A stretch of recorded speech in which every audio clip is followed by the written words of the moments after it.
প্রেগন্যান্সির kit হাতে নিয়ে বসে আছে নূপুর।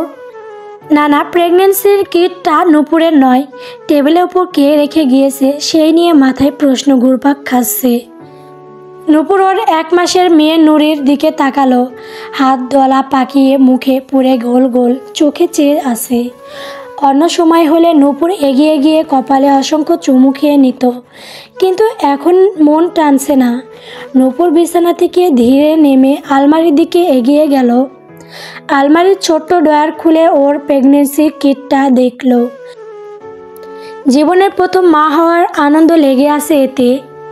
নূপুর হাত বুলিয়ে আবার যত্ন নিয়ে রেখে দিল একই স্থানে। স্বামীর ওপর সন্দেহ হচ্ছে না, এমন জঘন্য কাজ সে করবে না নূপুর বিশ্বাস রাখে। সৌহার্দ্য ভালোবেসেই বিয়ে করেছে নূপুরকে। বিয়ের আগে থেকে এখন পর্যন্ত প্রতিটা কাজেই সৌহার্দ্য নূপুরের ব্যাপারে সেনসিটিভ। আর যাই হোক, প্রতারণার মতো জঘন্য কাজ করবে না। সিজারের গা এখনও শুকায়নি, মাঝে মাঝে ভীষণ পীড়া দেয়। নূপুর পেটে হাত রেখে বিছানায় এসে বসে। সৌহার্দ্য টেনশন করতে বারণ করেছে, কিন্তু এই যে প্রেগন্যান্সির কিট, এটা কি ভাববার বিষয় নয়? নূপুর একবার ভাবল সৌহার্দ্যকে কল দিয়ে জানাই ব্যাপারটা। পরক্ষণে ভাবল অফিসে কাজের চাপে এইসব কথা শোনালে মানসিক চাপ পড়বে ওর উপর। নূপুর প্রেগন্যান্সির কিটটা বালিশের নিচে রেখে হেলান দিয়ে বসল। অন্যমনস্কভাবে হাঁটার জন্য তলপেটে চাপ লেগেছে, আর তাতেই থেকে থেকে পীড়া দিচ্ছে। চোখ বুজে সহ্য করার চেষ্টা করে নূপুর। সেই সময় নূপুরের বড় যা এক প্রকার হুড়মুড় করে রুমে এসে ঢুকে। নূপুর ঘাবড়ে গিয়ে তাকায়।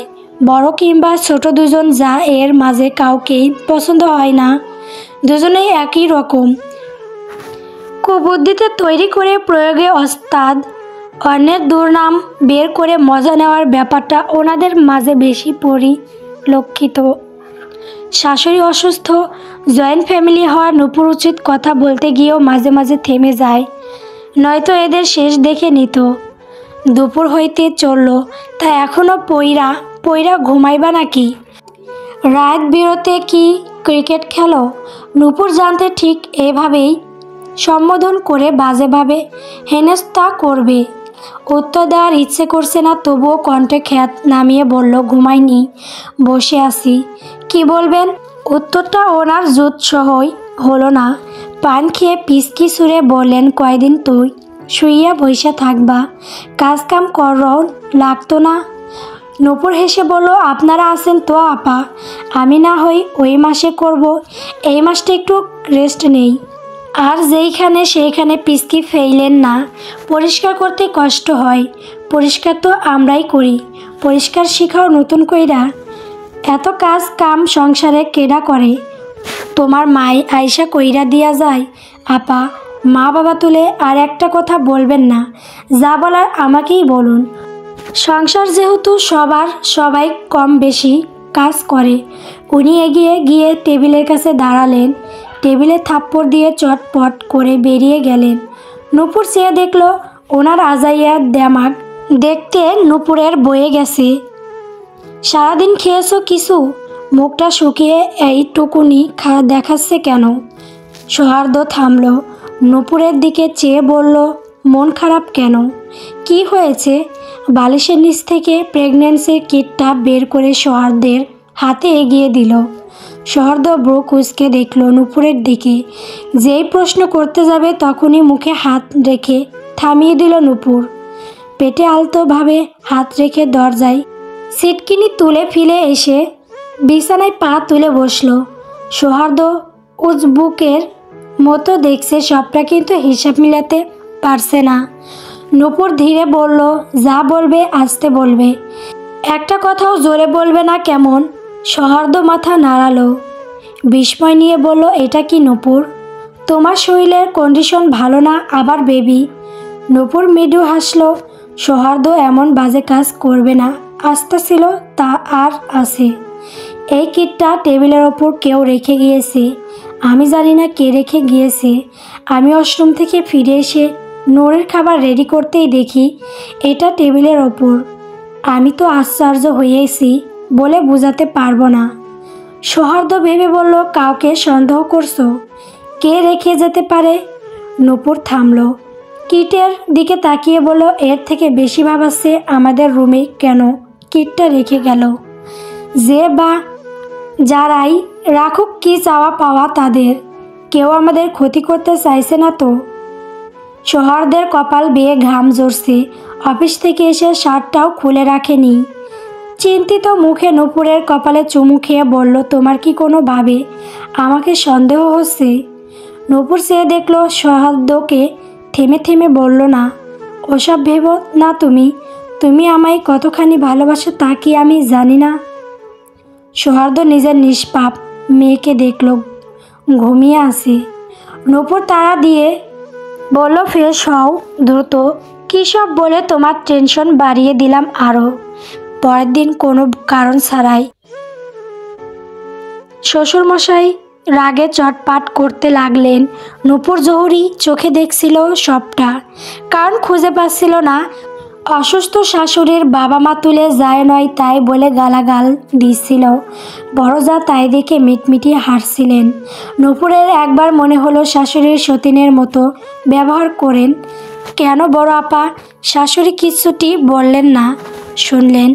শ্বশুরমশাই দোকানে যাওয়ার পর নূপুর সাবধানে হেঁটে হেঁটে শাশুড়ির কাছে গেল। উনি ফুপিয়ে কাঁদছেন, কোনো অভিযোগ অভিশাপ কিছু দিচ্ছেন না। নূপুরকে দেখে অসুস্থ শরীর টেনে টুনে হুইল চেয়ারে উঠে বসলেন। শাশুড়ি করুণ স্বরে নূপুরকে ডাকলো, মা। নূপুর চকিত তাকালো, আত্মায় দপ করে উঠল। জন্মের পর থেকে মায়ের আদর পাওয়ার সৌভাগ্য হয়নি। বাবাই কোলে পিঠে করে মানুষ করে বড় করেছে। নূপুর ছোট্ট সময় বারবার বাবাকে বলেছে, আমার একটা মা চাই। মেয়ের শত আবদার রক্ষা করলেও এই আবদার কখনোই পূরণ করার মতো প্রকাশ করেননি। নূপুর আহ্লাদি স্বরে বলল, জি মা, বলুন। আর যাই হোক মা, ডাকটা নূপুরের কাছে আবেগের। কেউ কাউকে অনাহুত কারণে মা ডাকে না। মানুষটা অন্তরের অন্তঃস্থলে পৌঁছালেই কেবল মা ডাক আসে। নূপুর এইটাই ভাবে, আমার গর্বে মাইয়া নাই, আল্লাহ দেয় নাই। বড় ছেলেরে দুমদাম কইরা বিয়া করাই আমার ঘরে পরীর লাখখান মাইয়া আনলাম। নিজের মাইয়া মনে কইরা ওর সব আবদার শখ আহ্লাদ পূরণ করতাম। তখন মেজো ছেলের বিয়ে পালা। তারে তোমার শ্বশুর বোঝাই সোজাই বিয়ার জন্য রাজি করাইতে পারে না। ওইদিকে ছোট ছেলে বিয়ার জন্য তাফালিং শুরু করছে। মেজো ছেলেরে বিয়া না করায় কি ছোট ছেলে বিয়া করান যায়? যায় না। সমাজ ভালো চোখে দেখে না। উনি থামলেন, শ্বাস নিলেন, একটু কথা বলেই অস্থির হয়ে গিয়েছেন, হাঁপাচ্ছেন। নূপুর কণ্ঠে খ্যাত নামিয়ে জিজ্ঞেস করে, পানি খাবেন আমা? উনি মানা করলেন, খাবেন না। তয় যাই হোক, ছোট ছেলেরে কম আয়োজনে বিয়া করাইয়া আনলাম। মাইয়া সুন্দরী না, কিন্তু মুখের কাঠিন, চোখে পড়ার মতো। বড় বউয়ের এত কিছু দিছি, ছোট বউরে না দিলে ভাইয়ে রেশারেশি হইব। তাই ভাবলাম 2 ভরি স্বর্ণ দিয়া হাতে গলায় গহনা বানাইয়া দেই। দিলামও। দেওয়ার পরে কথা কাটাকাটি শুরু হইল। বড় বউ রাগ কইরা বাপের বাড়িতে চইলা গেল। মাও বাপ সহ হাজির হইয়া বেইজ্জতি করল। সমাজে কয় মাস চুলকানি লাগাইয়াছিল। বুঝলাম না, হেই আমার মেয়ের মতো হইতে পারে নাই, পারবো না। তার থেকে আমার মন উঠা গেছে। কোনো কালেই মন জোড়া লাগবো না, এই কথা সত্য। পরপর ছোট বউয়ের লগে প্রায়ই ইচ্ছা কইরাই ঝগড়াঝাটি কইরা রামদা সম্পর্ক তৈরি করলো। আমি বড় বউরে কিছু কবার পারি না, কিছু কইলেই বাপের বাড়ি থাইকা নালিশ লইয়া আসে। এরপর 2 বছর পর শুনলাম মেজো ছেলে তোমারে ভালোবাসে। আমি বুঝি তোমার শ্বশুর আমার ভালোবাসাই বিয়া করছে। গতকালই পর্যন্ত হে আমারে ছোট বড় কোনো কথা শোনাই নাই। আর আজ বড় বউয়ের কাছে কি শুইনা আইসা আমার কথা শোনালো। হে কথা পরে কই, বড় বউ কোনো মতেই তোমার লগে সৌহার্দ্যের বিয়া মাইনা নিত না, নেব না। বাড়ি মাথায় তুইলা ফেললো একদম। তোমার শ্বশুর বড়ই ধীর স্থির মানুষ, সহজ সরল, কিন্তু কাজের বেলায় কঠিন। সে রাজি। আমি রাজি এনে বড় বউয়ের কি কথা তাই শুনবার।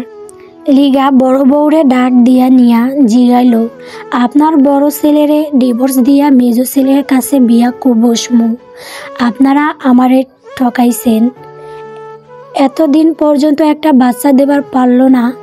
এই কিসের পুরুষ? ওর কথা শুনে আমি লজ্জায় মরি মরি অবস্থা। শ্বশুরের মুখের সামনে জানা তাই বলল, একটুও লজ্জা শরম পাইল না। এই কথা আইজি অবধি কাকপঙ্খী কাউরে জানতে দেই নাই। মানুষ শুনলে সিয়া সিয়া করব হেরলাই, আর আজই এই কথা নাকি ও নিজে সরাই দিব। ওর কথার উদ্বোস না করলে তোমার শ্বশুর আমারে মাইরা ফেলবো। ওরে তো আমি লাই দিছি। আমি যে কত বড় ভুল করছি, হাই খোদা। আমি তো পরি ঘরে তুলে নাই, আমি তো পরিরূপী শয়তান ঘরে তুলছি। গত 10 বছর পর্যন্ত আমাগো ব্যবসা আকাশ সমান ছিল, আর আইজি ফকুর হওয়ার পথে। সব ওর লিগা। ওই আমার ছেলের পকেট থেকে তোমার শ্বশুরের পকেট পর্যন্ত চুরি করে। কত বড় শয়তান! নূপুর ভেবেছিল গোলমাল আছে, কিন্তু ভেতরে যে এতটা গোলমাল কল্পনাও করেনি। নূপুর আত্মস্থ করলো শাশুড়িকে এমন কিছু করার সুযোগ নূপুর দেবে না। শাশুড়ি দমলেন, কিন্তু বিশ্বাস করতে পারলেন না।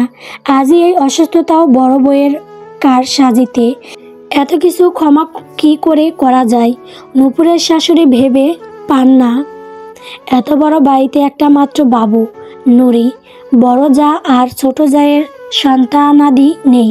কোনো অসুস্থতা আছে কিনা তাদের মাঝে নূপুর জানে না, খতিয়ে দেখার ইচ্ছেও নেই। নূপুর শত চিন্তা নিয়ে মেয়ের দিকে তাকায়। ঝুনঝুনি আশ্রে খেলা করছে। নূপুর এগিয়ে গিয়ে মেয়ের কপালে চুমু দেয়। নুরি ঈষৎ কেঁপে উঠে মায়ের দিকে মায়া মায়া চোখে তাকায়। মায়ের মন আগাম পরিস্থিতি জানান দেয়। নূপুর দৃঢ় প্রতিজ্ঞ হয়ে বলে, আমি জানি কেউ না কেউ তোমার দিকে আঘাত হানবে। তোমার মা বেঁচে থাকতে তোমার কোনো ক্ষতি হতে দিবে না মা। তোমাকে যত্ন করে আগলে রাখবো। তারপর দেখব কে এসে আমার মায়ের উপর বিষাদ ছড়ানোর চেষ্টা করে। নুরি মায়ের কথা বুঝলো, মারি বের করে হাসলো।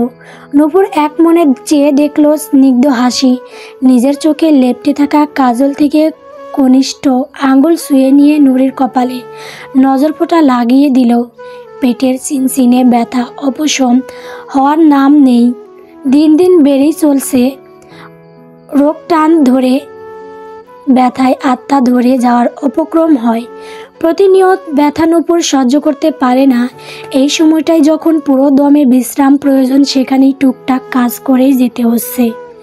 নূপুর দীর্ঘশ্বাস ফেলে বাবাকে কল দিল। ক্লিনিকে গিয়ে একবার চেক আপ করার প্রয়োজন। সৌহার্দ্য অফিসে চাইলেই আসতে পারবে না। সৌহার্দ্য রাতেই বলে গিয়েছে যাতে বাবাকে নিয়ে গিয়ে একবার চেক আপ করায়। টাকাও দিয়ে গিয়েছে। নূপুর বাবার কাছে কল দিতে ওপাশ থেকে কেটে দিয়ে তিনি ব্যাক করলেন। অস্থির হয়ে পরপর বললেন, আম্মাজান। সৌহার্দ্য বাবা বলল, তোমার শরীরের অবস্থায় অবনতি হচ্ছে। পেটে কি বেশি ব্যথা দেয় আম্মাজান? তুমি চিন্তা করো না, এই তো বাড়ির সামনে চলে এসেছি আমি। নূপুর অবাক হয়ে বলল, আমি তো তোমায় কল করিনি। ব্যথার কথা জানলে কি করে বাবা? ওই আমি সৌহার্দ্যকে কল দিয়েছিলাম, তোমাদের খোঁজ পাচ্ছি না কতদিন, ভালো লাগছে না। ও বলল তুমি অসুস্থ, তাই দেরি না করে চলে এসেছি। নূপুর হাসলো, আমি কিন্তু কিছু রান্না করিনি বাবা, না খেয়ে থাকতে হবে।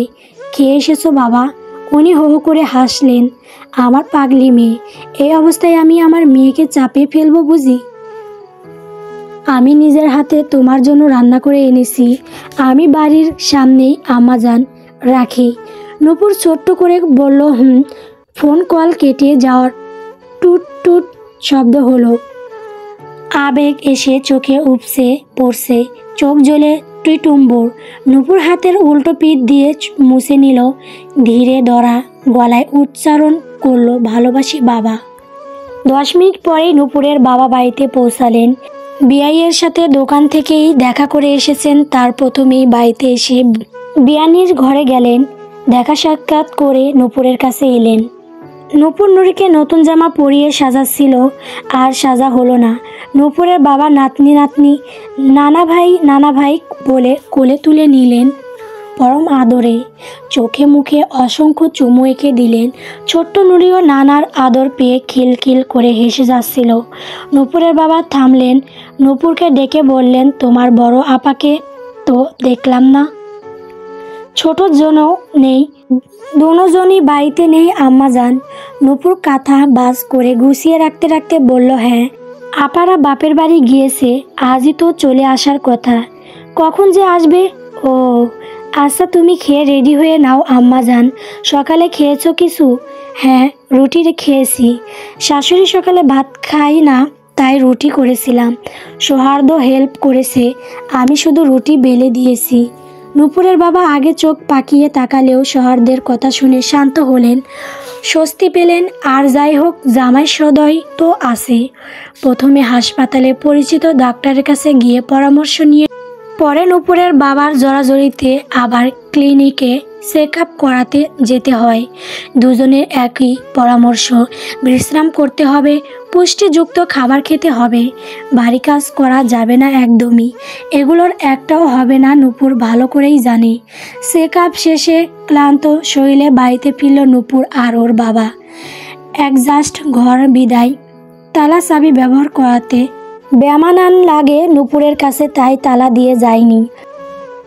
আর ঘরেও আহামরি কোনো আসবাবপত্র কিংবা অলংকার নূপুরের নেই। ঘরে ঢুকে প্রথমে নূরের পোশাক পাল্টে দিল নূপুর। বাইরে প্রচুর গরম ছিল, ঘেমে একাকার হয়ে গিয়েছে মেয়েটা, গুনগুন করে কান্না করছে খিদায়। নূপুরের বাবা ওর জন্য ফিডারের দুধ রেডি করলেন, তারপর কোলে নিয়ে হেঁটে হেঁটে খাওয়াচ্ছিলেন। এই সুযোগে নূপুর ওয়াশরুমে গিয়ে ফ্রেশ হয়ে এলো। একটু বেশি হাঁটাহাঁটি করায় পেটের নিচ থেকে হাঁটু পর্যন্ত ব্যথা করছে। নূপুরের ফুপিয়ে কাঁদতে ইচ্ছে করছে, কিন্তু বাবা আছে, তিনি চোখের পানি দেখলে কষ্ট পাবেন যে। নূপুরের বাবা রুমে নেই, বারান্দায় হাঁটছেন আর নাতনিকে গল্প শোনাচ্ছেন। আরাম করার জন্য বিছানায় হেলান দিয়ে বসল নূপুর। টেবিলের উপর প্রেগনেন্সির কিট দেখে চমকে উঠল। তড়িৎ বেগে কিটটা হাতে নিয়ে দেখল এই কিটটা নতুন, আগেরটা নূপুর ফেলে দিয়েছিল। নূপুর কিটটা লুকিয়ে ওড়নার নিচে নিয়ে দ্রুত পায়ে হেঁটে বড়জা এসেছে কিনা দেখতে গেল। বড় ছোট দুজনেই এসেছে, জমিয়ে গল্প করছে দুজনই একই রকম হাসছে, গল্প করছে।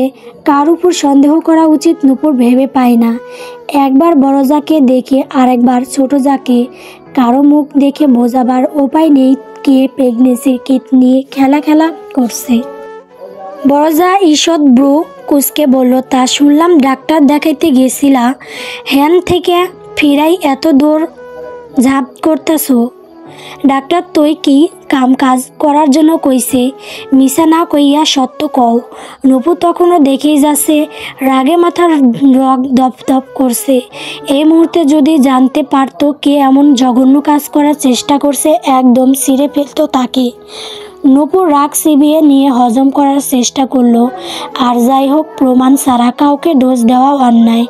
আপনাদের কথা শুনলাম, গল্প করে হাসছেন, আমার কেমন মন মরা লাগছিল, তাই আসলাম শুনতে।